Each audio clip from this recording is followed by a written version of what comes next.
vezi cum e timpul acum. Rabdă inima și tace, rabdă inima și tace, că pământul se întoarce. Big up sul Carpați, link în descriere. Bine ai clicul la acest videoclip. Ăsta e Mindful, eu sunt Andrei, astăzi voi vorbi despre ce înseamnă fericirea pentru noi. Auzim peste tot felul de chestii despre fericire, toată lumea spune că a fi fericit înseamnă asta sau asta, a fi fericit înseamnă să ai bani, a fi fericit înseamnă să ai un job, dar în realitate a fi fericit înseamnă ceea ce vrem noi să însemne. Sunt două tipuri de oameni, cei puțin mai pesimiști sau cei puțin mai optimiști. De obicei, optimiștii sunt la fel ca cei negativiști, numai că se simt puțin mai bine. Ideea e că, în general, oarecum oamenii împart emoțiile pozitive de cele negative. Trebuie să ai doar emoții pozitive ca să fii fericit. Nu chiar. Emoțiile pozitive sunt integrate în cele negative. Sau, cu alte cuvinte, emoțiile pozitive nu indică absența emoțiilor negative. O persoană fericită experimentează la fel și lucrurile negative ca oricare altă persoană. Dar frecvența cu care experimentează lucrurile negative este puțin diferită. Sunt oameni care abia așteaptă să le apară ceva în față negativ ca să se simtă puțin mai bine. Probabil cu toții știm un fel de persoane de genul. Persoanele fericite, în schimb, încearcă să găsească lucrurile potrivite pentru ei, astfel încât să nu se simtă atât de stresați de mediul lor înconjurător. Nimeni nu poate fi imun la stresorii vieții. Ideea e ce facem noi cu ei și cum ne face pe noi automat să ne simtă lucrurile astea și stresul ăsta din jurul nostru. În cazul dat suntem în izolare aproximativ de 3 săptămâni, dacă nu mă înșel, și eu unul abia mai rezist. Încerc să-mi caut fericirea și să-mi o găsesc în diferite lucruri, dar e foarte greu când mediul nu prea te ajută să faci lucrul ăsta, adică pur și simplu, cred că știți și voi, nu putem să ieșim din casă și este foarte, foarte frustrant. Indiferent de ce persoană vă considerați pozitivi sau mai negativiști, ideea e că cu toții vrem fericire. Și oriunde ați găsi informații, în videoclipuri, în filme, în seriale, fericirea este fix ceea ce vrem noi să fie. Fiecare persoană are propriul mod de a defini fericirea. Poate numai videoclipurile ăsta puteți să vă dați seama ce vă face pe voi fericiți. Și acum o să vă întreb, ce înseamnă pentru tine să fii fericit? Poate ai avut un răspuns instant în momentul respectiv sau poate n-ai avut. Oricum ai făcut, e ok. Pentru că acum ești conștient că acolo e o nevoie. Doar trebuie să ți-o recunoști. Am căutat niște studii pe internet și am făcut puțin research să văd ce înseamnă fericirea și cum funcționează ea în viața noastră. Primul ar fi că fericirea nu prea e un lucru palpabil, nu e un lucru concret. Adică nu e ca și cum trece la magazin și îi spune: salut Săruna, vreau și eu 1 kg de fericire, vă rog, că mi-e cam foame. În mod obișnuit nu urmărești fericirea și te duci fix în mijlocul ei. Nu e ca și cum te trezi de dimineață și zici: nu știu, parcă aș vrea să fiu fericit și ce azi? 30, da, pe 1 februarie vreau să fiu iar, pe 4 martie vreau să fiu iar și cred că de Revelion vreau să fiu fericit. Paradoxal, cu cât cauți mai multă fericire, cu atât obosești și poate nu o găsești. Dar dacă o găsești, s-ar putea să o găsești și să nu-ți convină. Fericirea e mai degrabă homemade, e puțin făcută în casă de chiar noi, prin te accepta așa cum ești și prin a nu fi atât de dur cu tine. Par două lucruri foarte ușoare, dar sunt extrem de grele de pus în practică. Am mai găsit și conceptul de paradoxul progresului. Ce vreau să spun e că pe parcursul omenirii evoluția noastră a fost una constantă, iar progresul tehnologic a fost și el tot unul constant. Dar mereu totuși cu un plus vine și un minus. În cazul dat, starea noastră de bine a fost puțin alterată de mediul înconjurător, de mass media, de social media. Lucrurile astea ne-au stresat și poate ne-au făcut să fim atât de fericiți. Pentru că dacă ne uităm pe Instagram, vedem absolut tot felul de modele false la ce înseamnă fericirea și ce înseamnă să fii fericit. Și legat de paradoxul progresului, ce să vezi, a venit pandemia de coronavirus și noi cam stăm în casă pentru că nu putem să ne protejăm împotriva ei. Cu toate că avem noi mașini AI și Tesla și electrice și chestii, dar n-avem măști. Progresul nu înseamnă fericire pentru toată lumea. Deci, practic, ce eforturi sunt necesare pentru a ajunge la fericire? Fericirea înseamnă să scapi de efort, nu să te agăți de el. Este vorba de a vă lăsa să vă mulțumiți de acest moment din viața voastră.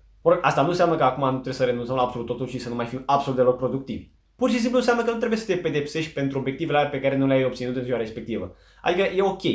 Faza e că noi ca oameni suntem foarte critici. Suntem cei mai critici, ce să vezi, cu noi, nu cu ceilalți. Cu toate că poate nu pare lucrul ăsta. Suntem foarte aspri, foarte critici. Ne mini-condamnăm că nu facem diferite lucruri sau dacă n-am făcut ce ne-am propus în ziua respectivă. Trebuie să dăm drumul la judecata asta aspră despre noi și să încercăm să ne acceptăm puțin mai mult.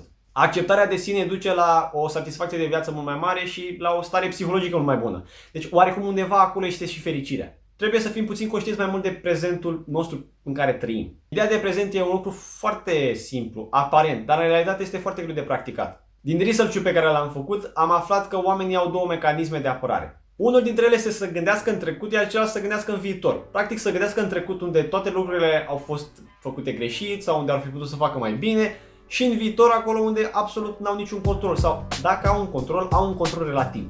Asta în trecut și asta în viitor nu te ajută cu absolut nimic, pentru că fericirea nu e acolo. Fericirea e fix în fața ta, adică în prezent. Pentru că prezentul poți să-l schimbi. Nu poți să schimbi trecutul și nu poți să schimbi viitorul. Mai degrabă poți să influențezi viitorul.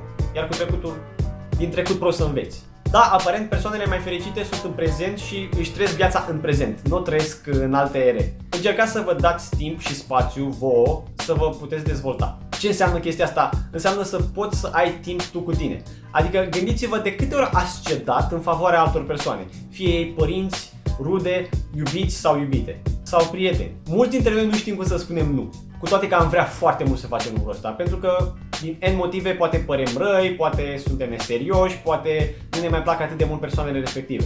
Iar din fericirea aia mică pe care o avem, nu mai rămânem cu nimic, pentru că o dăm. Nu e un lucru rău, dar ideea este dacă putem să ne recalibrăm din nou. Trebuie să fim puțin mai conștienți de fericirea noastră și de ceea ce vrem noi. Și încă o dată, aduceți-vă aminte la întrebarea de la începutul videoclipului, ce te face pe tine să fii fericit? Nu vă lăsați atât de ancorați în obiectivele pe care le aveți și încercați să vedeți viața într-o altă perspectivă. Viața nu e un sprint, ci e mai degrabă un maraton. Asta ne face să ne dăm seama de resursele noastre și dacă avem resursele necesare, putem să ducem cursa până la capăt. Dacă vei face un sprint, te vei sufoca foarte rapid de efort. În continuare vreau să mai spun două lucruri. Primul dintre acestea este faptul că rolul psihologilor a devenit unul din ce în ce mai important în perioada asta. Sunt oameni care întâmpină tot felul de stări de anxietate din simplu fapt că suntem în casă și suntem în autoizolare. Izolarea, cum am spus și în videoclipul celălalt, are diferite efecte asupra noastră. Trebuie să știm că avem oameni pregătiți care sunt acolo lângă noi doar la un click distanță, cu informații despre tot ceea ce avem noi nevoie. Voi pune în descriere câteva link-uri care v-ar putea ajuta, eu doar le voi enumera. Colegiul Psihologilor din România, Institutul pentru Studiul și Tratamentul Traumei, Departamentul de Psihologie Clinică și Psihoterapie al Universității Babeș-Bolyai și o linie directă care este acolo 24/7 gata pentru oricine la un click distanță, care se numește DepreHub. Psihologii încearcă să-și aducă aportul în lupta împotriva coronavirusului și este foarte bine să știm că sunt acolo pentru noi oricând avem nevoie. La nivelul facultății mele, Facultatea de Psihologie și Științele Educației din Universitatea București, suntem câțiva care avem canale de YouTube sau care încercăm să aducem un impact pozitiv asupra tot ceea ce înseamnă viața în general. Poate este un lucru foarte mare pe care l-am spus, dar prin munca asta, munca noastră, care, credeți-mă că nu e atât de mică, încercăm să avem un impact și să putem să ajutăm și să informăm corect pe platformele astea de social media unde informația este extrem de proastă și informarea se bazează doar pe clickbait. Puteți să dați un search pe YouTube, să căutați pe Filip, canalul lui se numește Inspirație și Dezvoltare.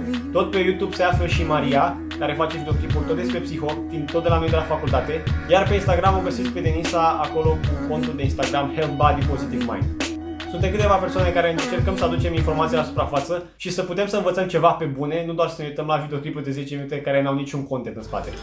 Ăsta a fost Mindful, eu sunt Andrei și nu uita, dacă ți-a plăcut ce ai văzut, te rog să-mi dai un like, un share, un subscribe și te-am pupat, stai liniștit în carantină. Adică izolare, nu mai ziceți carantină. Pa! Frunze verde mărăcine, geaba nu trecui prin lume, ca pasărea prin